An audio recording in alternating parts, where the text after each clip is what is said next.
I will say this, though. I will say what the Panthers did, and they realized, and this applies to the Dolphins, is their style was run and gun.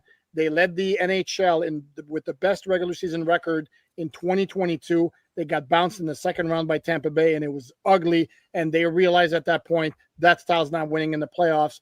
And then they got the opportunity to make the trade for Kachuk, hired Paul Maurice, and then decided to get more physical and nasty, which is what you're seeing right now. And the results have been phenomenal. Cool, Alan. Gary Williams with the Fiver said, "When with a healthy Tua and a legit third receiver, how can the offense be stopped?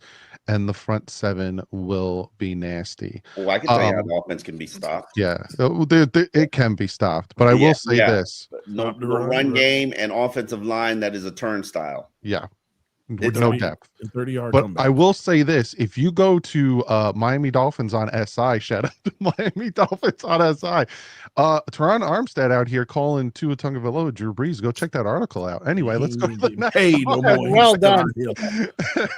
John Brown with the Fiver says, "Do you guys think that rumors of the team looking to extend Jonnu is a legit possibility?" Glad I get to watch you guys live from Hawaii. There you go. Mahalo. Yeah, definitely. Absolutely. Over Ben talking about it. He said that this is something that's probably going to happen around this time of the year. I mean, we left it. I think it was an exit meeting where Jonnu was looking for a new deal. Jonnu was looking for a new deal. Yep. I mean, he was making 4.1. He's making just under 4.1 a season. Yeah, he wants more money. Jonnu is a guy who signed a 4-year, $50 million contract. You know, he's here because he wanted to be here, but that doesn't mean he wants to play for pennies on, you know, the 32nd highest paid tight end in the NFL. To me, a fair compromise, and this is the thing that we don't know. We don't know what the Miami Dolphins have offered them. To me, you offer him the Mike Gesicki deal, 3 years, $25.5 million, 10 in the first year. You take it, you take it. You don't take it, enjoy playing on 4.1. How much of that is guaranteed, though? This is always good question. I think like 16 million. Because you're giving me phony numbers like an agent. I want to see what the real deal is. Man, Allen back, baby. The first 2 years of the deal are literally legit. He's gonna walk away. How much is guaranteed? Guarantee at signing was 3.9. Total guarantee was 3.9. 12. Mike Gesicki's guarantee is $12 million. With a practical guarantee of $12 million. So he's going to make $12 million because he's going to make 6.5 in bonus and then 5.4 in the first year, and then the second year he's going to make $3 million and $2 million roster bonus. So he's doing all right for himself.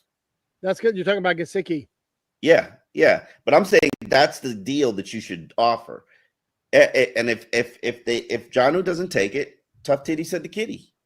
Yeah, correct. Because the thing is, yes, the Dolphins would absolutely, I think, would want to extend Jonnu, but not at any price. And right now, obviously, Drew's asking more than the Dolphins are willing to offer.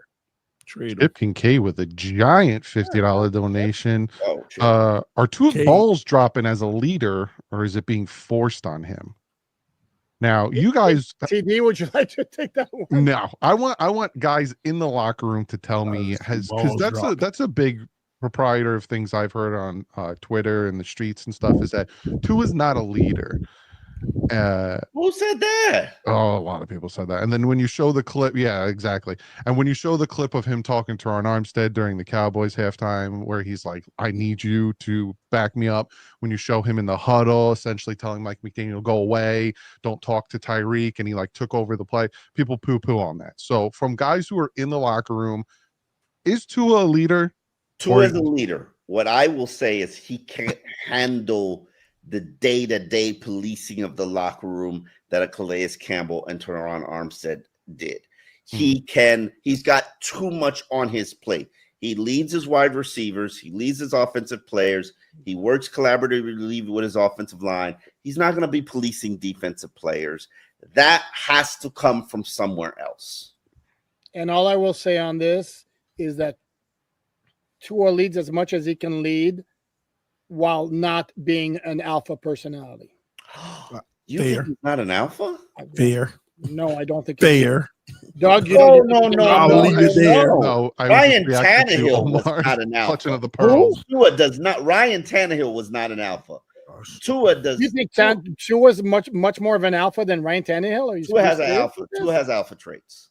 Tua He has, does, okay. absolutely has alpha traits. Sorry. No, he don't. No, he don't. Tua, How listen, you know, Tua talking TD? about because he man, well, alphas can tell an alpha. How about that? Then how you know, TD? I'm an alpha, and I can tell you Tua's God, alpha. stop that personality. mess, Omar. Let's stop. Listen.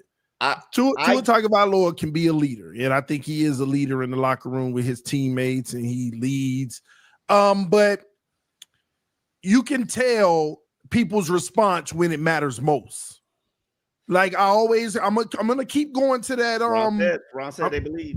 Yeah, I'm gonna keep going to that that Chiefs game when Tyree caught that touchdown and went on the side and said, "Lean on me," and his hands in his pocket. Like, no, that ain't what the alpha does. The alpha is the one taking the pain, but not showing it. He's up in everybody's face in the most critical moment of the game. He's telling everybody, "Lean on me." I've seen that once or twice from Tua, and he was the one folded after it. So you have to, in the worst conditions, be the one that's unbreakable. And I'm going to tell you what hurts his status of that whole Flores situation. A lot of people, even though he was done wrong, a lot of people, I mean, you hear NFL players. Tom Brady even said it. That would have drove me. That would have made me, I'm going to prove you wrong. I don't care how you feel. You can think I'm the worst thing ever. I'm going to show you. Like you like it's just your or he just doesn't want to work with him. Well, that's part of the problem, though. You still can't let somebody take away what your goals are. You can't Brady just ended his career in Tampa Bay instead of New England. Well, he didn't want to work with the old man. Stop it, Omar. Are we really gonna do this? Are we really doing it? Because he figured he'd win a Super Bowl in Tampa Bay, and he wasn't winning one in New England anymore. Come on. All right, we're going. There was no decline of Tom Brady and the Patriots until he left. We're going off on a tangent. And it's not a knock to say Tua's not an alpha. At the end of the day, Tua is an alpha. He's a player playing his role on the team. He's not the one to rally the troops. I mean, and you know what? I don't even want to talk no more because I don't want to talk bad about Tua, man. I don't want to talk bad about him, but he's not. We got to stop this mess. I remember before that playoff game, there is a rallying around him trait, intangible that he has. There is, I said it. There is an it. You can say it, and I can dispute it. Okay. There's an it factor that he has that has not come out yet. Wait, whoa! You're saying he has an it factor, but it hasn't come out yet. Yes. I can dunk a basketball. I just haven't done it yet. Sorry. All right. Joe Ronnie Mo with the fiver says Jonnu H-Ham becoming more primary targets under the circumstances was in fact an adjustment from McDaniel and should be looked at as a positive. I could see that. Birthday Salami with the $2 donation said Coco going off the top rope this episode. All right, we're gonna have to retire this Coco stuff. Another one from Joe Ronnie. Where your bird at? You know, I'm gonna do it up on Halloween. You better do it up. Big if the O-line gives a short yardage push as well as first and second down run respect. How about playoff teams gonna play us? How are playoff teams gonna play us? I guess he's saying if the O-line and the run game is doing their thing, how are playoff teams gonna play us? Like you said, big if. Yep. Ohio John with the fiver says, do you think Gordon can threaten Wright for that number 2 position in the backfield? And can his upright running style be coached out of him? No. I do like Ollie Gordon. He's got a little speed. He's got some size. He's got good hands. If he can learn this playbook, I think he can take that job. I not only think he can take the number 2 job, I think he could be a lead back. Whoa. No. Absolutely. Okay. Absolutely. I like him. You think who can take the lead back? Ollie Gordon. He's not going to have a long career because he runs too upright. But I think you maximize what you have while you have it. I trust McDaniel. I was watching some film the other day and I stumbled upon DeMarco Murray. and it's a very similar style to DeMarco Murray. He's bigger than DeMarco Murray, though. Is he? Unless my memory fails me. But I'm not. I think Jalen Wright actually has very, very intriguing possibilities for season 2. Glenn with the fiver says, but every stat is driven by the media, even passing touchdowns and yards. If it was not for the media putting stats in newspapers, we would have no stats. Can I have that one, please? Yeah. Glenn, here's the thing, though. The problem with stats, especially in football, more so than any other sport, is every play is dependent upon 11 players on the field at the same time, and it's only the quarterback who gets the passing yards and not the offensive lineman who provided the protection, not the wide receiver who got open and caught the ball, and not even the coach who designed the play to help the receiver get open. So, it's the positives and negatives, because drops like he throws a 5-yard pass, but the rest of it is 90 yards for a touchdown. That's 95-yard passing. Correct. But if a tip ball gets intercepted, that's intercepted. Drops affect completion percentage. So yeah, it's like give and take. Hollowed Myth with the $3. Shout out to him. What are you saying over there?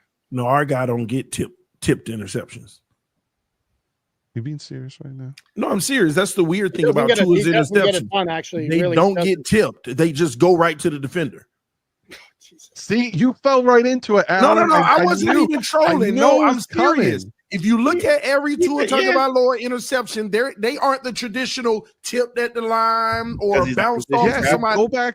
Go back and watch the Buffalo game his rookie year. There was one interception that the receiver fell, intercepted. The other one, Devontae Parker, it's smacked up in the air. At the end of the year, yeah. You just made my point. You got to go back to the rookie year. Anyway, we're getting out of here. I'm not doing another hour and a half getting yelled at. Did we get all our questions in? Welcome back, Alan. Welcome.